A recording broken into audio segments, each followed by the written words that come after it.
I wanted to say something. And I decided that, y'all, I am 30 freaking 4 years old and I'm going to say what I want to say.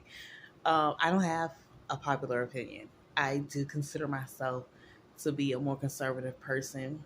So a lot of what I have to say is not neutral. I stand on a certain side of the fence. Now, not on everything. I'll be fence riding sometimes, but for the most part, I know how I feel about things. And we worry so much these days about being canceled. I feel like this. I only got 56 subscribers anyway. Maybe more, maybe 60. I don't got that many subscribers anyway. So if you don't like what I got to say, if you think that what I got to say is trash, all you have to do is unsubscribe. It's not going to kill me. It's not going to take any money out of my pockets. It's not going to take any food out of my child's mouth. I feel how I feel. The other day there was the Brawl. The Riverfront Brawl happened, and currently it's Tuesday, and every black blogger, vlogger, news station, news reporter that I am coming across is like, I'm so proud of this moment, how we just stood together. And did you see that guy just swimming beautifully across the river so that he can join in the fight?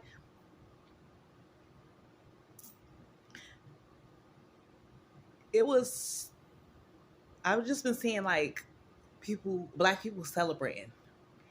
And I get why they're celebrating. There was a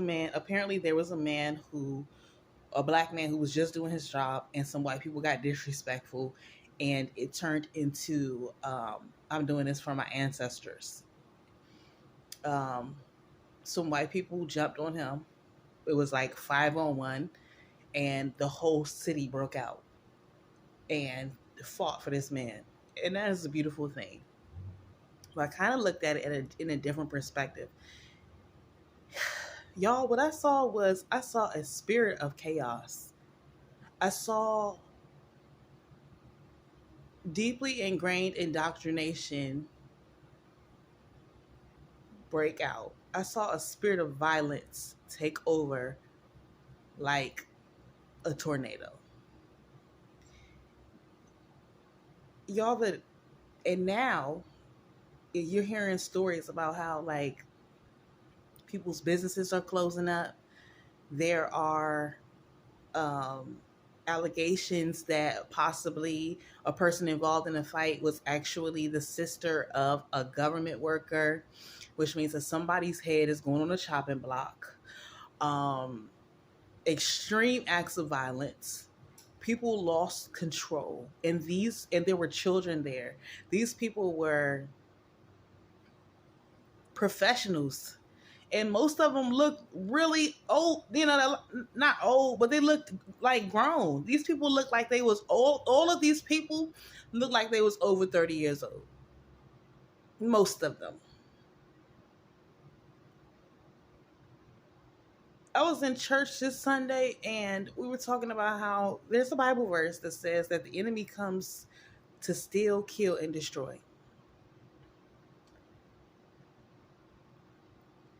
Within a matter of minutes, y'all, instead of people breaking out the fight, instead of people breaking up the fight, instead of there coming somebody coming down, or a group of people coming down to like to try to diffuse the situation, it turned into a mass brawl. And I heard so many people like applauding it. I seen grown people applauding violence. I seen grown people applauding lawlessness. I seen grown people applauding irresponsible behavior in front of children. Now, one single act caused all of that. I'm not saying that nobody was right or wrong. That's why I'm not saying we could have did this and we could have did that. As Black people, I'm not saying that. I am divorcing myself from being a spokesperson for Black people because I don't necessarily stand on. I don't stand for all things b- Black and woke today. I don't.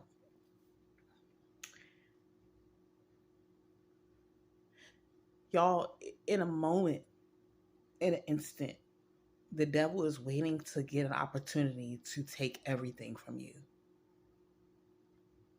It's people that wasn't even involved in that fight that are now dealing with the consequences of that fight. There are people who weren't even on the promenade at the time. Their Facebook pages and their businesses and their names are being dragged through the freaking mud. They're being harassed by millions and millions of people that they don't even know, that don't even know them. And I'm saying all this to say, be on guard. Be on guard. The devil is waiting for an opportunity to absolutely destroy you. And in a day and age where we live with cameras and surveillance and TikTok and all types of social media, anybody could take a story and twist it up and turn it into something, and your social status will be destroyed. It will no longer be safe for you to walk the streets. People are lawless these days. They will attack your children.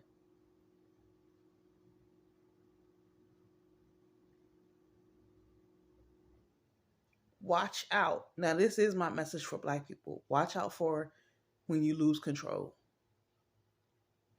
because the consequence is greater for us.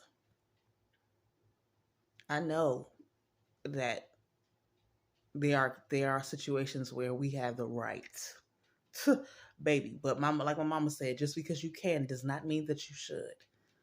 Your consequence is going to be greater.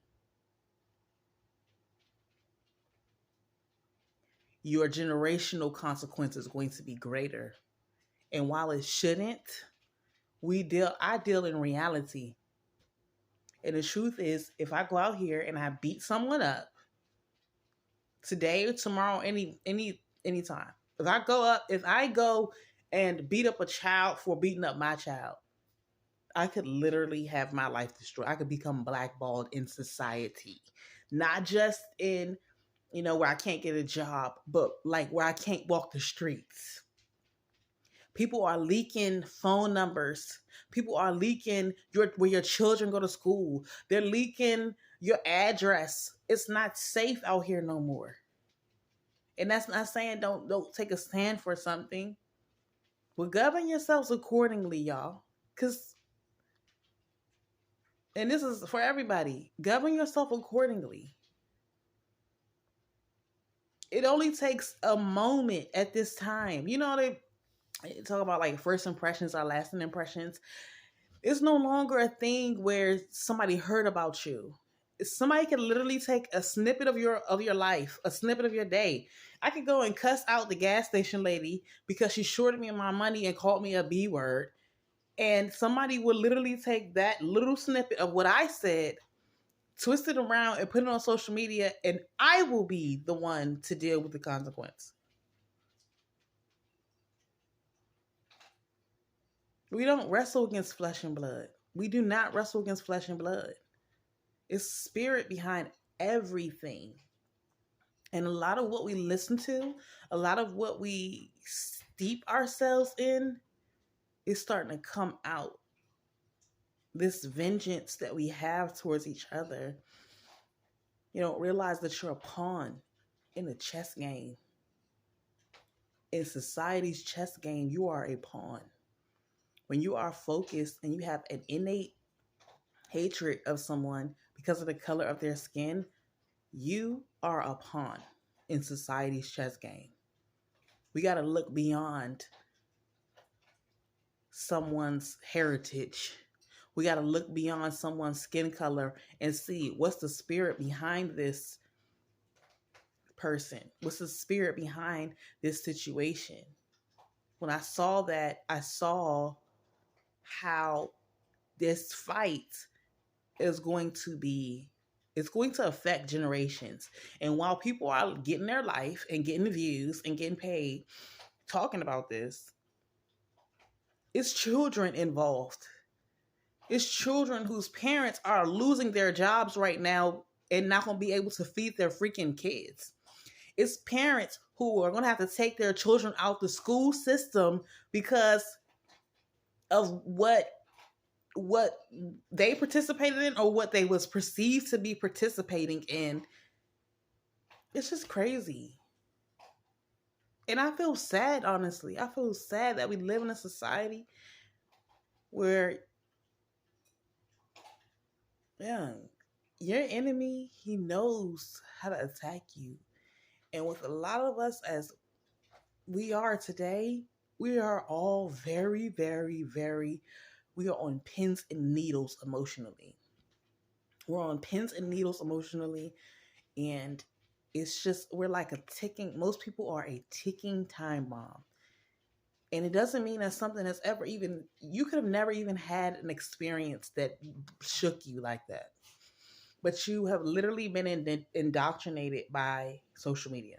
You have been indoctrinated by your news. You have been indoctrinated by society. And so it's led you to believe that you are in a shared experience with other people where you're like sitting on go at all times. I realized that when the George Floyd thing happened, I haven't experienced half as much racism as some had said that I was. I hadn't experienced a taste of the oppression that they said that I was experiencing. They were telling me that I was experiencing oppression. And I'm like, whoa, I can't believe I've been experiencing this much oppression. And I didn't even know it.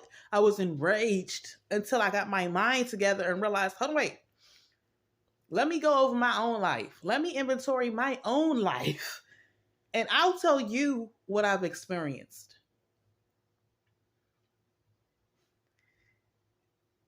Yes, we need to fight for what's right. I am the main person. You ask anybody in my personal life, I'll fight for what's right, okay? And I be going at it, okay? But as I've gotten older, and I can credit my husband as well because he's one of those people I was very reactionary when I met him. And he's the one that has really taught me, you gotta like really pace yourself. You need to really think logically before you express your emotion. We act out of emotion and we're not thinking logically, and the consequences in these days and moving forward, it's going to be dire.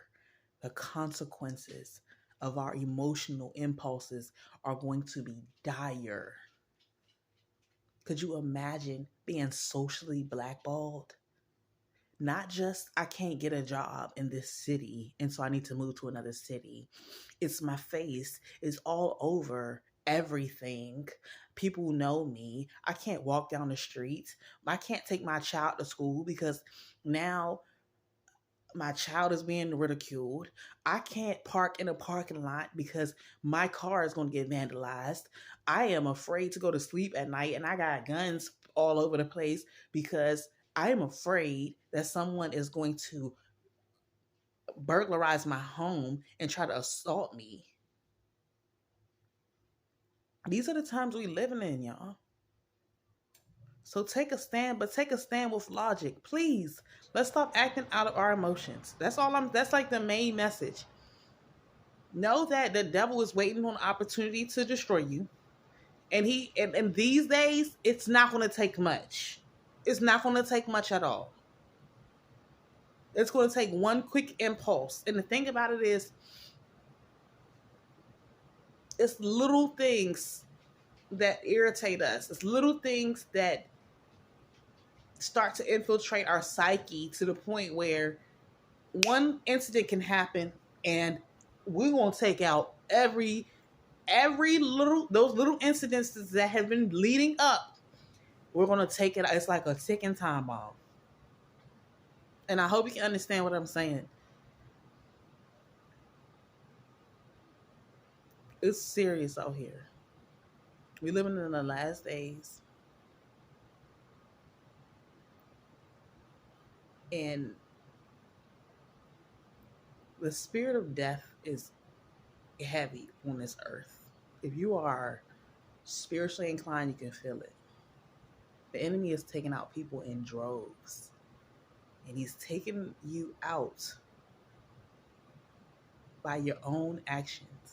It's like giving somebody a rope and letting them hang themselves. We got to be on guard. We have to check in with ourselves emotionally. We need to check in with each other. You need somebody around you that tell you to chill the out. Please relax. There is such thing as righteous anger, but we have to learn how to process our emotions before we react, because the consequences now are dire. That's all. So all of those people involved in that fight, I pray for you. I pray that your life is restored. Every one of y'all. I pray that your life is restored, because a lot of people are losing everything because of this fight. While we sitting around, we're laughing, and we're thoroughly entertained. I even laughed a little bit, but then I realized these people sustained injuries, and they sustained societal injuries that they may not be able to recover from. And I'm not just talking about the white people. I'm talking about the black people too. You know that the consequences are greater for us. And those people that got those views, those people that did all those commentaries, those people that are reporting on this, they ain't gonna help them people when they're in jail. When the judge slam them with 30 years for assaulting a governor's sister, they ain't putting no money on their books. They ain't gonna help them out. They're going to go on with their lives because they don't even know your name, baby. They don't even know your name. We don't even know those people's names. We just seen a fight, white against black, and it just tickled all of our racial fancies. Keep your eyes open. I mean, keep this eye open. Keep your heart open. And remember that everything is deeper than what it seems. Everything. Especially when we're in a world right now that's so spiritually charged. Don't get caught slipping. Love y'all.